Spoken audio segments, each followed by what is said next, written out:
Welcome back, truth seekers, to The Void Looks Back, the channel where we peel back the veneer of the everyday to expose the darkness lurking beneath. We've all had that one perfect meal, that one bite of food so sublime, so unforgettable. It sets a new standard for everything you'll ever eat again. It's a moment of pure bliss. But what if that bliss was a lie? What if the secret ingredient that made your lunch so divine was born from the darkest nightmare imaginable?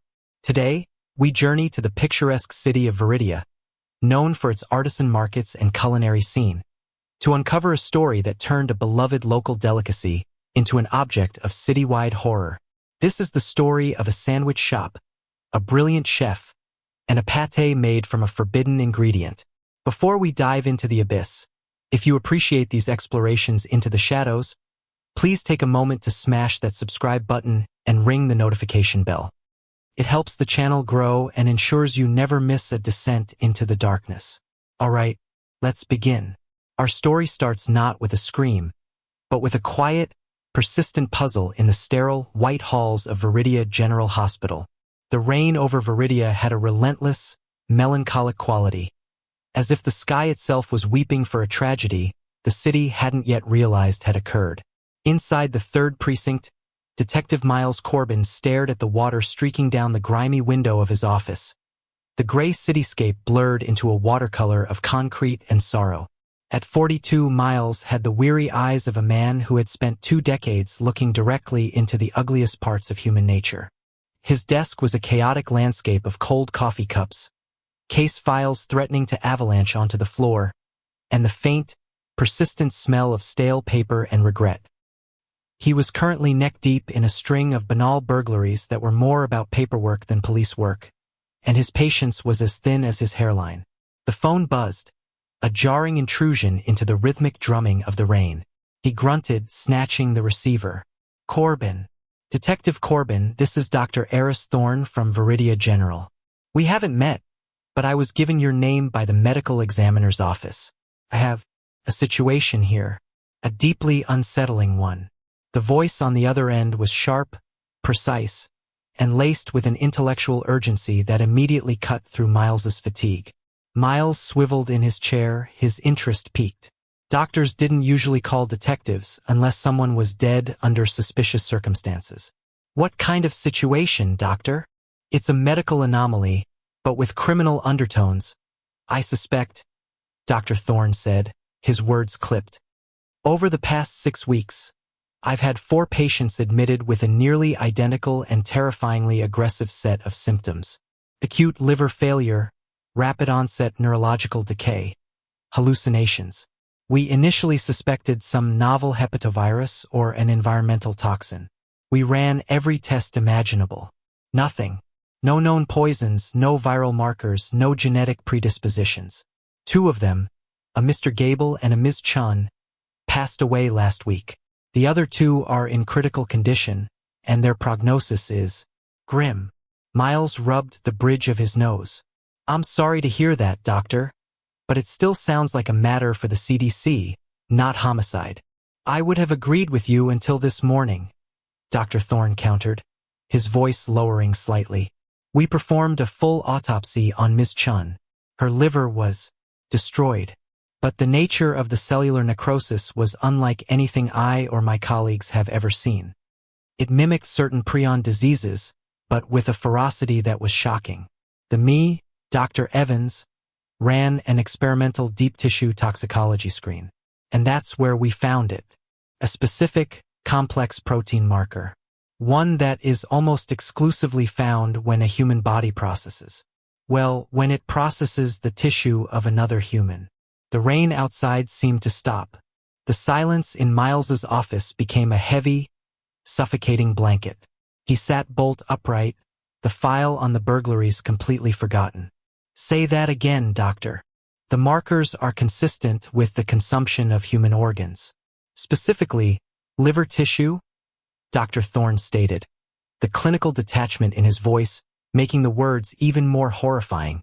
"Someone, detective, is feeding people human liver, and it's killing them." An hour later, Miles was standing in the morgue, the sterile, cold air a stark contrast to the humid city outside. Dr. Thorne was a tall, slender man with intense, intelligent eyes behind wire-rimmed glasses. He gestured towards a series of slides under a microscope and a stack of medical charts that read like a science fiction horror novel. The victims have no connection to each other, Dr. Thorne explained, his long fingers tracing a line on a chart.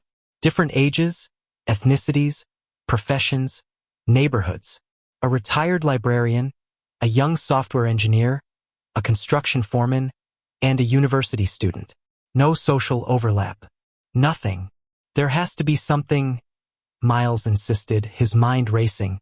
A workplace? A club? A restaurant? He felt a cold knot tightening in his stomach. A restaurant. We thought of that, Thorne said, anticipating him. We've been interviewing the families of all 4 victims. We've been compiling credit card statements, trying to find a common data point. It's been slow. The families are grieving, confused. But this morning we found one. He handed Miles a spreadsheet. It was a list of dozens of restaurants, cafes, and bars. 4 names were highlighted in yellow. On that list, only one establishment appeared on the statements for all 4 victims, multiple times over the last 2 months. The Gilded Spoon, Miles read aloud, a flicker of recognition in his mind. He'd heard of it. Everyone in Viridia had. It was a gourmet sandwich shop, a hole-in-the-wall place in the city's historic artisan district that had exploded in popularity over the last year. It was famous for its fresh-baked bread, its locally sourced ingredients, and one item in particular that food bloggers and critics raved about endlessly. Their Elysian Fields pâté sandwich, Dr. Thorne finished, his expression grim. According to the reviews, it's life-changing. The Gilded Spoon was exactly as the reviews described it. Charming, aromatic, and deceptively simple. The smell of baking bread, rich coffee, and savory meats wafted onto the street. Inside, the decor was rustic chic, with reclaimed wood counters and a chalkboard menu written in elegant, flowing script. Behind the counter stood the owner and chef, Mr. Alistair Finch. Finch was a man who seemed perfectly crafted for his environment. He was in his late 50s, with a tidy salt and pepper mustache, a crisp white apron, and the gentle, reassuring smile of a man who had found his life's calling. He moved with an unhurried, meticulous grace, assembling sandwiches with the precision of a surgeon and the passion of an artist. He greeted Miles and his partner, Detective Lena Rizzo, with a warm, welcoming nod. Detectives, to what do I owe the pleasure? I hope you're not here to tell me my bread is illegally delicious, he said with a soft chuckle. Mr. Finch, we're here on a routine inquiry, Miles began, trying to keep his tone neutral. He felt a profound sense of cognitive dissonance. This friendly, artisanal haven couldn't possibly be the epicenter of a cannibalistic nightmare. We're investigating a potential foodborne illness outbreak in the city, and we're tracing the dining habits of those affected. Your establishment came up as a common link. Alistair Finch's smile didn't waver, but his eyes, a clear and intelligent blue, sharpened with concern. Oh my, that's terrible news. Of course, I'll help in any way I can. My kitchen is my temple. I adhere to the most stringent health and safety standards. Please, feel free to inspect anything you wish. He was the picture of cooperation.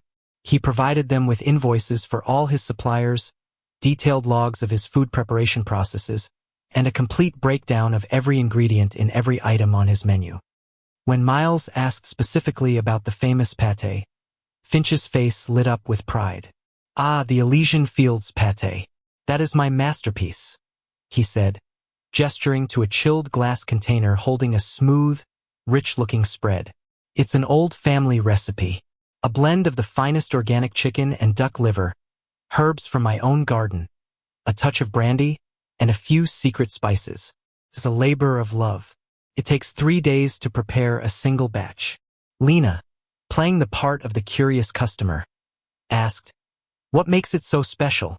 People rave about it having a unique flavor, something they can't quite describe. Finch's smile became almost beatific. The secret, Detective Rizzo, is in sourcing the absolute best ingredients. The liver must be pristine. Stress-free, well-cared-for livestock produce a liver with a cleaner, richer, almost sweeter flavor profile. Most commercial farms don't understand that. The animal's life, its terroir, is reflected in the final taste. I am fanatical on this point. His words were those of a passionate chef, but in the context of Dr. Thorne's discovery, they took on a grotesque, chilling double meaning. Stress-free, well cared for. Miles felt a wave of nausea.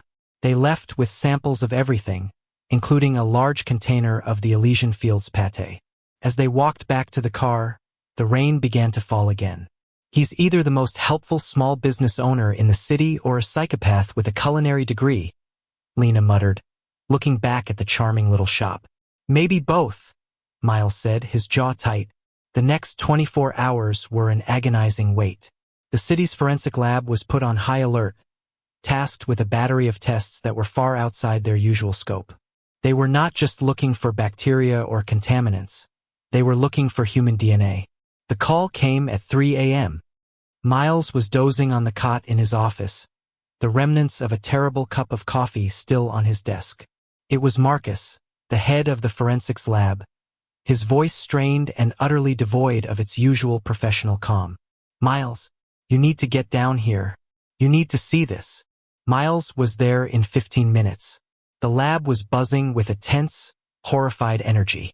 Marcus, a man who had seen everything from gruesome cartel hits to chemical spills, looked pale. He led Miles to a monitor displaying a series of complex graphs. We ran the standard analysis on the pâté, Marcus said, his voice trembling slightly. The primary components are, as he said, avian liver, chicken and duck. The herbs are there. So is the alcohol. He paused, taking a deep breath. But there's a third component, another protein source. It's a minor ingredient, maybe 10% of the total mass, but it's what gives the pâté its unique richness. He pointed to a specific DNA sequence on the screen. It was highlighted in red, a string of genetic code that was complex, elegant, and utterly terrifying. It's not avian. It's not porcine, not bovine, Marcus whispered, his eyes wide. Miles, it's human. Miles stared at the screen, the letters and numbers blurring into an incomprehensible symbol of absolute horror. He thought of the smiling, gentle chef, Mr. Finch. He thought of his words. The secret is in sourcing the absolute best ingredients. The animal's life is reflected in the final taste. He thought of the hundreds, maybe thousands, of people in Viridia who had eaten that sandwich, who had praised its life-changing flavor.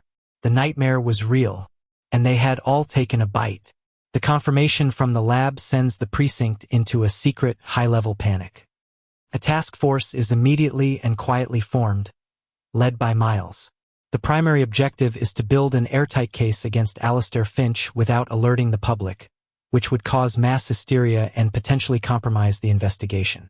They obtain a covert surveillance warrant for Finch's shop, his home, and his personal communications. The DNA from the pâté is run against the National Missing Persons Database.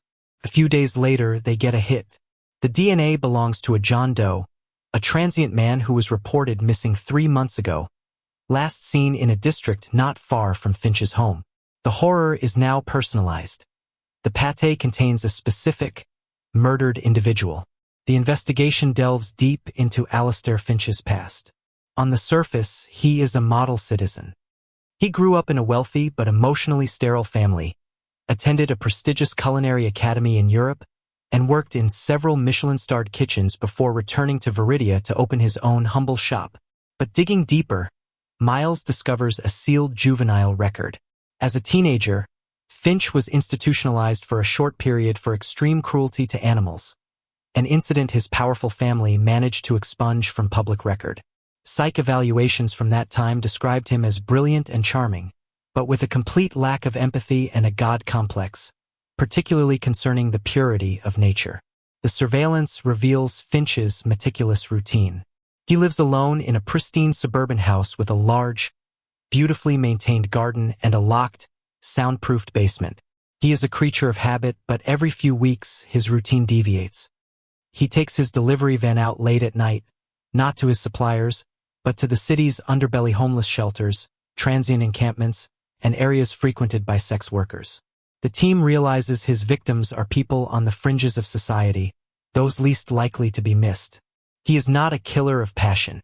He is a predator who sources his ingredients with cold, calculated precision.